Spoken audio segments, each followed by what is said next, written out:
നിങ്ങൾക്ക് കാണിച്ചു തരുന്നതായിരിക്കും. അപ്പോൾ അതിൻ്റെ ചുറ്റുവട്ടത്തായിട്ട് നല്ല എന്താ പറയുക ഡെക്കറേഷനും കാര്യങ്ങളും ലൈറ്റിങ് ഇങ്ങനത്തെ ഒക്കെ വെച്ചിട്ട് നല്ല രസമായിട്ട് നമുക്കിപ്പോൾ കാണാൻ പറ്റും. ഇവിടെ പോയാലും നല്ല രസമാണ് കാണാൻ തന്നെ അടുത്തൊരു ഡെക്കറേഷൻ. പിന്നെ ഇവിടുത്തെ ഗാർഡനും പിന്നെ പാർക്കിംഗ് സൈഡിലായാലും അതിൻ്റെ ചുറ്റുവട്ടത്തുള്ള ഫുള്ള് മൊത്തം എന്താ ഗാർഡനൊക്കെ സെറ്റ് ചെയ്തിട്ട് നല്ല രസമാണ് കാണാൻ. ഇതൊക്കെയാണ് അവിടുത്തെ പാർക്കിംഗ് പ്ലേസ്. അപ്പോൾ ഇന്നത്തെ വീഡിയോ ഇത്രയേ ഉള്ളൂ.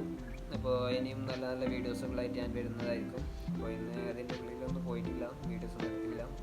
എന്തായാലും ഞാൻ ഒറ്റക്കല്ലല്ലോ പോയത്, പിന്നെ എപ്പോൾ വിളിക്കുമെന്ന് അറിയില്ല. അതുകൊണ്ട് പെട്ടെന്ന് ഞാൻ കടന്ന് ചാടേണ്ടി വരും. അതുകൊണ്ട് വേറെ വീഡിയോസൊന്നും എടുത്തില്ല. അപ്പോൾ ഇന്നത്തെ വീഡിയോ ഇത്രയേ ഉള്ളൂ. അപ്പോൾ ഇനിയും നല്ല നല്ല പുതിയ വീഡിയോസുകളായിട്ട് ഞാൻ വരുന്നതായിരിക്കും. അപ്പോൾ എല്ലാവർക്കും എൻ്റെ ഹൃദയം നിറഞ്ഞ ഹാപ്പി ന്യൂ ഇയർ. അപ്പോൾ എല്ലാവരും എന്താക്കാം, ചാനൽ സബ്സ്ക്രൈബ് ചെയ്യുക, സപ്പോർട്ട് ചെയ്യുക, ഷെയർ ചെയ്ത് കൊടുക്കാം. അപ്പോൾ ടാറ്റാ, ബൈ ബൈ.